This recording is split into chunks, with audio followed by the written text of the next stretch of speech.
জাতীয় নাগরিক পার্টির উদ্যোগে ১ জুলাই থেকে জুলাই গণ অভ্যুত্থানের ১ বছর পূর্তিতে আমাদের যে মাসব্যাপী কর্মসূচি ছিল দেশ গড়তে জুলাই পদযাত্রা, এই কর্মসূচির মাধ্যমে আমরা বাংলাদেশের জেলায় যাচ্ছি এবং সেখানে গিয়ে জুলাই গণ অভ্যুত্থানের বার্তা, জাতীয় নাগরিক পার্টির প্রতিশ্রুতি এবং সেই জেলার সেই এলাকার মানুষের সমস্যা তাদের সাথে আমরা কথোপকথন করছি, কর্মসূচি করছি, পদযাত্রা করছি। সেই ধারাবাহিকতায় আজকে গোপালগঞ্জ জেলায় আমাদের কর্মসূচি ছিল, আমাদের এই পদযাত্রা এবং পথসভা ছিল। এবং এই পথসভাটা কিন্তু একদম আমরা যখন ১ জুলাই শুরু করেছি সেই সময় কিন্তু এটা দিন তারিখ ঠিক ছিল, তখন থেকে কোন দিন কোন জেলায় আমরা যাব, কোন সময় যাবো, এটা কিন্তু অনেক আগে আপনারাও জানেন সেটা দেওয়া হয়েছে, ঠিক হয়নি। ফলে আপনারা জানেন, আমাদের সদস্য সচিব বললেন যে মুজিববাদী সন্ত্রাসীরা, নিষিদ্ধ ঘোষিত সংগঠন ছাত্রলীগ এবং আওয়ামী লীগ এবং তার অঙ্গ সংগঠনের সন্ত্রাসীরা আমাদের গোপালগঞ্জের কর্মসূচিতে হামলা করেছে।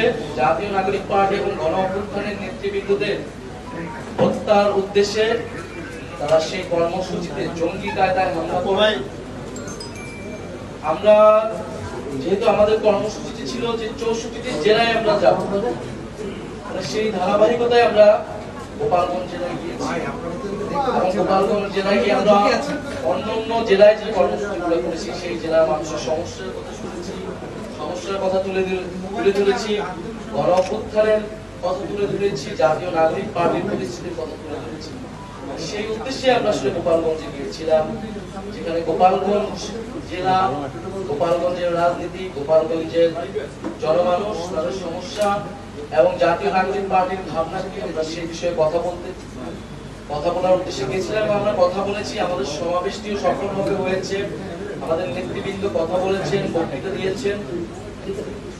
কিন্তু আসার সময় আমরা যখন মাদারীপুর, গোপালগঞ্জ থেকে আমাদের পরবর্তী আমাদের যাওয়া পথসভাটি ছিল মাদারীপুরে যাওয়ার ক্ষেত্রে সেখানে গোপালগঞ্জের ফ্যাসিস্ট বাহিনীর, ফ্যাসিস্ট আওয়ামী লীগের সন্ত্রাসীরা, মুজিববাদী সন্ত্রাসীরা হামলা চালায়, গুলিবর্ষণ করে, দেশীয় অস্ত্রশস্ত্র নিয়ে আমাদের গাড়ি বহরে হামলা করে এবং সেখানে যারা নিরাপত্তা বাহিনী ছিল, আইন শৃঙ্খলা বাহিনী এবং সেনাবাহিনী, তাদের উপরে হামলা চলে এবং এক পর্যায়ে তাদের সহায়তায় আমরা সেখান থেকে খুলনায় চলে আসি এবং আমাদের আজকের যে পথসভাটি ছিল মাদারীপুর এবং শরীয়তপুর, সেটি স্থগিত করা হয়েছে সেই আজকের এই ঘটনার কারণবশত।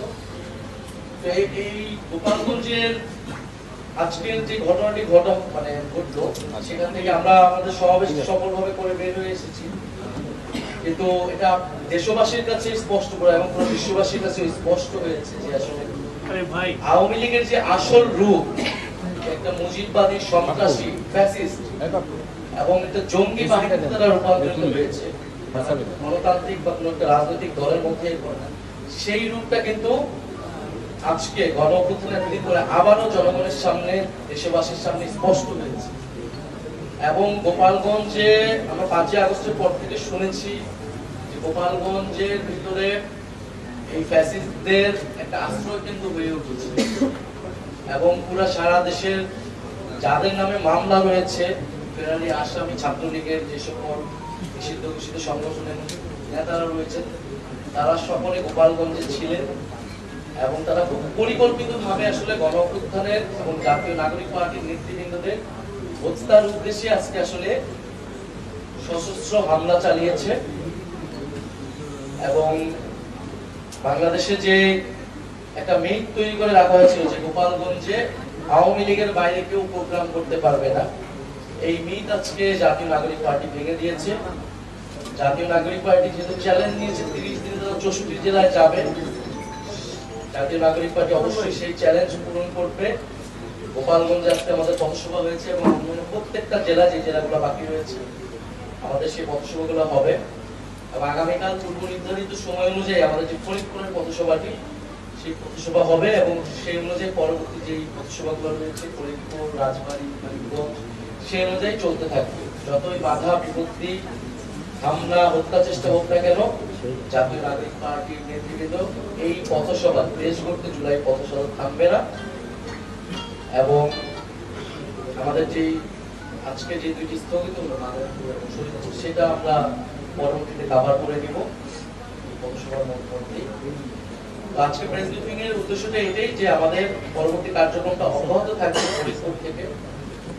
আর আজকে সারা দেশে এই হামলার বিরুদ্ধে প্রতিবাদ জানিয়েছেন ফ্যাসিবাদ বিরোধী বিভিন্ন ছাত্র সংগঠন এবং রাজনৈতিক দলগুলো। আমরা জাতীয় নাগরিক পার্টির পক্ষ থেকে তাদেরকে আন্তরিকভাবে ধন্যবাদ এবং কৃতজ্ঞতা জানাই। জাতীয় নাগরিক পার্টি নেতৃবৃন্দ সারা দেশে এবং বিপ্লবী ছাত্ররাও সারা দেশে বিভিন্ন জায়গায় প্রতিবাদ জানিয়েছে, তাদেরকে আমরা ধন্যবাদ এবং কৃতজ্ঞতা জানাই। এবং গোপালগঞ্জের হামলায় কিন্তু সাংবাদিকরাও আহত হয়েছে, তো সেই বিষয়েও আমাদের সমবেদনা রয়েছে। এবং জাতীয় নাগরিক পার্টি আগামীকাল সারা দেশে বিক্ষোভ কর্মসূচি পালন করবে এই সশস্ত্র হামলার প্রতিবাদে। এবং আমরা আমাদের যে ফরিদপুরের পথসভা কালকে থাকবে, আমরা সারা দেশের মানুষের প্রতি আহ্বান রাখছি, সরকার এবং প্রশাসনের প্রতি আমরা আহ্বান রাখছি। গোপালগঞ্জের আমরা কিন্তু গোপালগঞ্জের আমরা যে কোনো জেলায় যখন আমরা যাই, প্রশাসনের সাথে কথা বলে যাই, সিকিউরিটি ক্লিয়ারেন্স নিয়ে যাই, গোপালগঞ্জে কিন্তু একইভাবেই যাওয়া হয়েছে। সেখানকার আইন শৃঙ্খলা বাহিনী এবং প্রশাসন আমাদেরকে যে ডিরেকশন দিয়েছে, যে রুটে যেতে বলেছেন, আমরা কিন্তু সেভাবেই দিয়েছি এবং আসার সময় সেভাবেই এসেছি। তারা যদি আরো কঠোর হতো, আরো সতর্ক হতো আগে থেকে, তাহলে হয়তো পরিস্থিতি তারা সামাল দিতে পারতেন। এবং তারপরও তারা সহায়তা করেছেন। এবং ওখানে আমাদের স্থানীয় যে নেতাকর্মীরা রয়েছে গোপালগঞ্জে আমাদের সমন্বয় কমিটিও রয়েছে, প্রধান সভাপতি আমাদের সাথে আছে ফুলদারিয়া, সেখানকার তাদের পরিবারগুলোকে কিন্তু হুমকি দেওয়া হচ্ছে এবং তাদের নিরাপত্তার বিষয়টা আমরা দাবি জানাচ্ছি। এবং সেখানে আমাদের স্টেজে আমরা যাওয়ার আগে এক দফা হামলা হয়েছে, সশস্ত্র হামলা হয়েছে, স্টেজে আগুন লাগিয়ে দেওয়া হয়েছে, পুলিশের গাড়িতে আগুন লাগিয়ে দেওয়া হয়েছে। সারা দেশের মানুষ এগুলো দেখেছে, আপনারা দেখেছেন। ফলে এটা নতুন কিছু নয়। আওয়ামী লীগের যে চরিত্র, ফ্যাসিস্ট বাহিনীর যে চরিত্র, মুজিববাদী সন্ত্রাসীদের সেই চরিত্র উন্মোচন করেছে। ফলে আমরা মুজিববাদীদের বিরুদ্ধে আমাদের যে লড়াই, যে সংগ্রাম, সেই সংগ্রাম আসলে শেষ হয়ে যায়নি। সরকারকে অবশ্যই কঠোর অবস্থানে যেতে হবে, জনগণকেও সচেতন হতে হবে এবং এই যে আমাদের লড়াই মুজিববাদের বিরুদ্ধে, সেই লড়াই চলমান রাখতে হবে। আমরা আজকের এই প্রেস ব্রিফিং থেকে দাবি জানাচ্ছি, পুরো ঘটনার সুষ্ঠু তদন্ত করতে হবে। যারা এই ঘটনার সাথে জড়িত, যাদের পরিকল্পনা, যাদের অংশগ্রহণ এবং যারা হত্যা চেষ্টা চালিয়েছে, তাদেরকে দ্রুত সময়ের মধ্যে, আগামী 24 ঘন্টার মধ্যে তাদেরকে গ্রেফতার করতে হবে এবং পরবর্তীতে তদন্ত সাপেক্ষে বিচারের আওতায় আনতে হবে।